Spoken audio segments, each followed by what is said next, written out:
Thank you for that talk. It was very enlightening. The constitutional protections for our liberties that you've described were put in place by a fairly small band of ragtag guys who, by the skin of their teeth and with a lot of help from the French, had just managed to beat the world's only superpower. And we're in a very, very fragile state.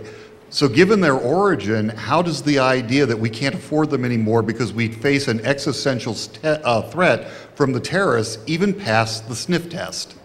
Well, of course it doesn't, as your question suggests. I mean, the idea that the founders didn't anticipate that there would be threats to our country is one of the most ludicrous propositions ever advanced, for the reason that you've just said, which is that our country was born of an extraordinarily risky war against the greatest empire on the earth, where they risked extinction in order to defend those very values, those very rights and guarantees. So the idea that they would want to sacrifice those guarantees whenever there were risks to security is just inherently absurd. Not only that, they've explicitly written on numerous occasions that the threat to those liberties would come from governments manufacturing real or exaggerating real or manufacturing artificial threats, and particularly when the government was emphasizing the need to sacrifice liberties in the name of security, particularly then was it vital to be vigilant about safeguarding those liberties. So there just is no exception to war or security threats written into the Constitution, and I think that speaks volumes for the fact that there is no such exception in our constitutional framework.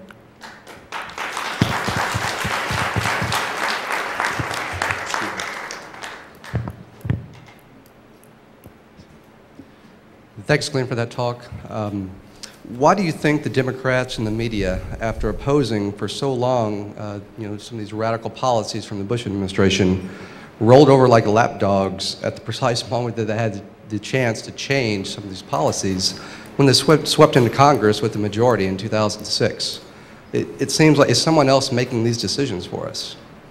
Well, I think that it's hard to talk about Democrats monolithically because there's several hundred of them in Congress, and they're motivated by different considerations. But I think if you look at the leadership and what they've done, I think the most likely explanation is that it was just the craven political calculation, which is as follows.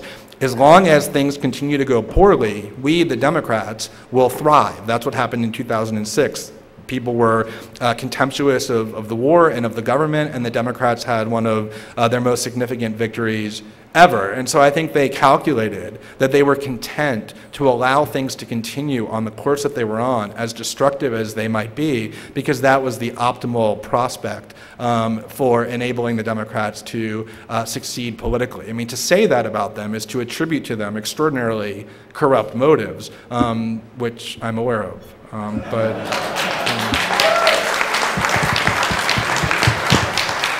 We have time for one more question. Okay.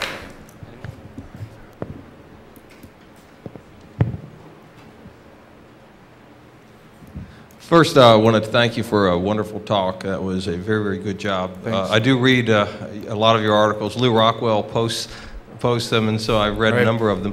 Got a question on a totally different side, but we've been talking a lot about issues of privacy and the like, and people on the left are very good at that, and yet people on the left also are very much in opposition to private property rights. Can, in fact, we defend these things without private property rights, or are they simply just off the table?